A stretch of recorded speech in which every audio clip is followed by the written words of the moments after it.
हम स्टार्ट करेंगे फिजिक्स का थर्ड लेक्चर, जो जिसमें आपने इसके पहले जो पहला और दूसरा लेक्चर आपने पढ़ा था उसमें आपने काफ़ी चीज़ कवर कर ली थी, जैसे तरंग क्या होता है, तरंगदैर्घ्य क्या होता है, आवृत्ति क्या होती है, आवर्तकाल क्या होता है। इन सब चीज़ के बारे में आप लोगों ने अच्छे से पढ़ लिया था। आई होप आपने नोट्स भी बना लिए होंगे और उसको पढ़ते चल रहे होंगे। ठीक है, उसी क्रम में आज हम आगे बढ़ेंगे।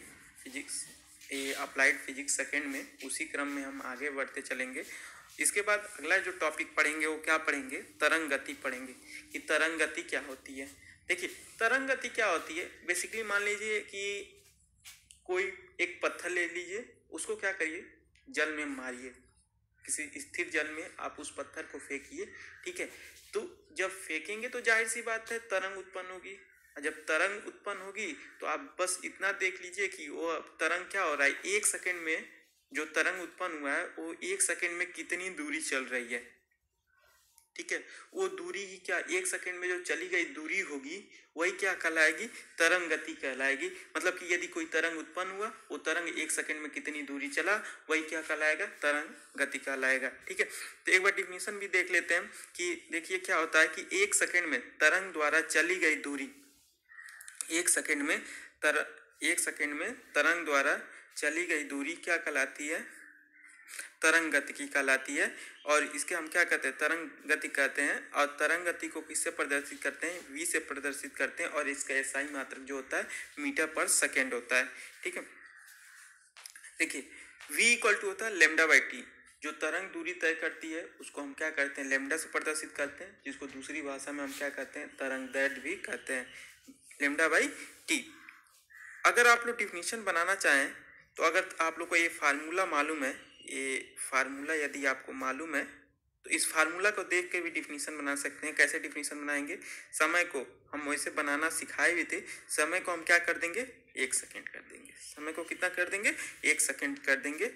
और देख के ही बता सकते हैं कि 1 सेकेंड में समय क्या, 1 सेकेंड में तरंग द्वारा, कोई तरंग है, तरंग द्वारा चली गई जो दूरी होगी, तरंग द्वारा चली गई दूरी क्या कहलाएगी, तरंगदैर्घ्य। 1 सेकेंड में तरंग द्वारा चली गई दूरी को हम क्या कहते हैं, तरंगदैर्घ्य। ठीक है, आई होप इसको देख के भी समझ गए होंगे। अब आते हैं थोड़े से अगले वाले पे, इस वाले फार्मूले पे। इस वाले फार्मूले को समझते हैं। देखिए, आप लोगों ने ये तो फार्मूला समझ लिया, ये वाला फार्मूला आपने समझ लिया। अब इस वाले फार्मूले को समझते हैं कि v equal to n into lambda. यहाँ पे n क्या है, n यहाँ पे क्या है, आवृत्ति है। ठीक है, तो आवृत्ति जब आप पढ़ रहे थे,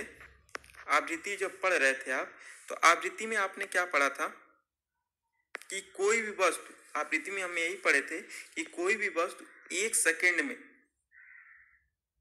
कितना साइकिल घूम जाती है। यदि तरंग उत्पन्न होता है, कहीं तरंग उत्पन्न होता है, तो इस तरंग जो उत्पन्न होता है वो 1 सेकेंड में कितना साइकिल घूम जाता है। अच्छा, ये कह सकते हैं कि मान लीजिए साइकिल चलाते हैं, आपका साइकिल जब चलाते हैं तो 1 सेकेंड में आपके साइकिल का चाहिए जो मतलब व्हील होता है, चक्का जो होता है, वो कितना घूम जाता है। ठीक है, वो जो जितना घूमेगा, जो जितनी संख्या घूमेगी वही संख्या का क्या कहलाएगी, आपकी आवृत्ति कहलाएगी। मान लीजिए 1 सेकेंड में आपका साइकिल का चक्का क्या होता है, 5 टाइम्स घूमता है।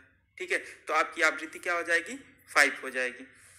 आपकी आवृत्ति क्या हो जाएगी, 5 हो जाएगी। ठीक है, तो यहाँ पर समझते हैं। तो आवृत्ति आई होप समझ गए होंगे। तो यहाँ पर देखिए आवृत्ति इक्वल टू आवृत्ति n इक्वल टू होता है 1/t। ठीक है, तो हमने इसी फार्मूले से बनाया है। v इक्वल टू, यहाँ पे कुछ नहीं है, लेमडा के आगे कुछ नहीं है तो क्या है, इसके पीछे ही लिख देते हैं। लेमडा के बाद कुछ नहीं है तो 1 है, IC 1/t। इसी को हम क्या कर दिए, आवृत्ति कर दिए। हमने क्या कर दिया, आवृत्ति कर दिया।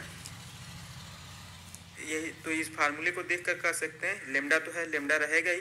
1/2 को क्या कहते हैं, आवृत्ति, जिसको हम क्या कहते हैं, n से प्रदर्शित करते हैं। तो इसी फार्मूले से क्या हुआ, इस फार्मूले का जनरेट हुआ है। ठीक है, तो यहाँ पर समझ लेते हैं, थोड़ा सा शब्दों को समझ लेते हैं।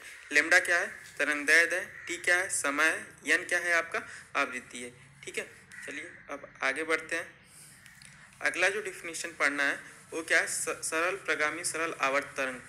सरल प्रगामी तथा सरल आवर्त तरंग। अब इसको थोड़ा सा समझ लेते हैं, ये बहुत अच्छा इंटरेस्टिंग टॉपिक है। यहाँ से अब आपका जो वेव है, तरंग गति है, वेव मोशन जो है वो थोड़ा सा अब लेवल हाई होगा, यहाँ से थोड़ा सा लेवल हाई होगा और यहाँ से अच्छे से समझते चलना है। अभी तक जो डिफिनीशन पढ़ रहे थे वो बहुत बेसिक डिफिनीशन थी, जिनको जानना आप लोग के लिए ज़रूरी है। अगर उसको अगर आप नहीं जानते हैं तो फिर आगे जो है वो बहुत कम समझ में आएंगे।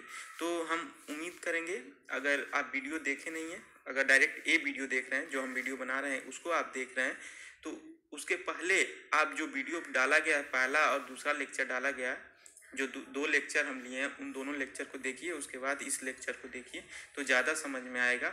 और जो भूल गए हैं वो एक बार रिवाइजन कर लें, नहीं तो एक बार अगेन वीडियो देख लें, ठीक है। उसके बाद देखिए अगला, अब ये टॉपिक पढ़ते हैं कि समतल प्रगामी तरंग, समतल प्रगामी सरल आवर्त तरंग क्या होता है। देखिए बेसिकली इसमें क्या होता है कि मान लीजिए, सपोज करिए कि आप बहुत सारे तरंग उत्पन्न कर रहे हैं। तरंग उत्पन्न करने के बहुत सारे माध्यम हो सकते हैं। अगर आप द्रव में तरंग उत्पन्न करना है तो द्रव में कंकड़ फेंक दीजिए, द्रव में तरंग उत्पन्न हो जाएंगी, दिखेंगे भी। अगर आप लोग को वायु में तरंग उत्पन्न करना है, मतलब कि तब घर पे बाजा बजा दीजिए, जो साउंड निकलेगा उससे भी तरंग उत्पन्न होंगी। तो तरंग उत्पन्न करने के बहुत सारे तरीके हैं, ठीक है। तो यहाँ पर ध्यान दीजिए, अगर मान लीजिए सपोज करिए कि आप तरंग उत्पन्न कर रहे हैं, बहुत सारा तरंग उत्पन्न कर रहे हैं। मान लीजिए एक बार तरंग उत्पन्न किए, फिर दोबारा एक बार और तरंग उत्पन्न किए, फिर एक बार और तरंग उत्पन्न किए, कई बार तरंग उत्पन्न कर रहे हैं, ठीक है। तो अगर जितना तरंग उत्पन्न किए हैं, सारे तरंगों में आवृत्ति तरंगत की समान है, आवृत्ति या तरंगत की एक निश्चित समय में समान है। मतलब कि कहने का मतलब ये, एक बार समझते हैं, इसको समझते हैं, थोड़ा सा समझने की कोशिश करिए। ये आपने एक तरंग आपने ए उत्पन्न किया, दूसरा तरंग आपने, दो तरंग आपने उत्पन्न किया, ठीक है। तो सेम समय मतलब कि जब तरंग इसमें जब तरंग उत्पन्न किए तो माध्यम का कण क्या होगा। मान लीजिए सपोज करिए ए माध्यम का कण है और एक माध्यम का कण। तो कहने का मतलब ये है कि यदि दो तरंग आप उत्पन्न किए हैं, दोनों तरंगों में, एक तरंग में माध्यम का कण ए जो है और ये जो माध्यम का कण है, इन दोनों का आयाम क्या है, दोनों का आयाम यदि इक्वल है, दोनों का आयाम मतलब यहाँ पर जितना ये आयाम होगा उतना ही आयाम यहाँ पे आयाम इक्वल है। पहला नंबर बात क्या है, ये वाला हिस्सा नहीं रहेगा, हाँ, आयाम इक्वल है, ठीक है। तरंग गति की मतलब जितनी गति से ये गति कर रही है वही तरंग गति की इसकी भी है, तरंग गति की समान है, आयाम इक्वल है और आवृत्ति भी इक्वल है। आवृत्ति भी इक्वल है मतलब कि एक सेकंड में ये अगर एक साइकिल घूमता है तो एक सेकंड में ये भी क्या करे, एक साइकिल घूम जाए। यदि ये तीनों इक्वल हैं तो ये जो कहलाती, इस प्रकार की जो तरंग होती हैं वो क्या कहलाती हैं, समतल प्रगामी या सरल आवर्त तरंग कहलाती हैं, ठीक है। अगर इसका एक बार डिफिनीशन पढ़ के समझना चाहें तो डिफिनीशन भी पढ़ के समझ लेते हैं। देखिए क्या होता है, किसी माध्यम में हम लगातार तरंग उत्पन्न करें तो माध्यम के कण लगातार कंपन करते हैं। जाहिर सी बात है, अगर लगातार तरंग उत्पन्न करोगे तो लगातार क्या करेंगे, माध्यम के कण क्या करेंगे, कंपन करेंगे, ठीक है। और इसके बाद देखते हैं,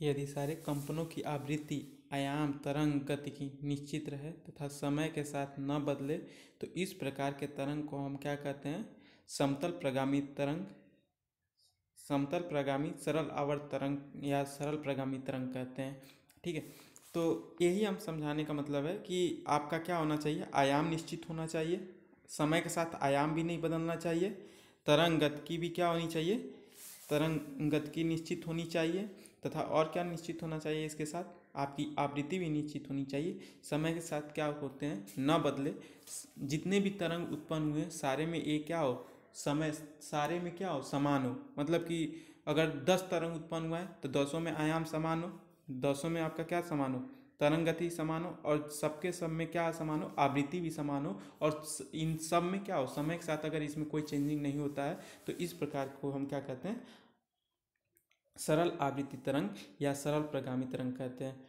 ठीक है, तो आई होप आप लोग नोट्स बना रहे होंगे। नोट्स बनाते रहिए, घर पे रहिए, सुरक्षित रहिए।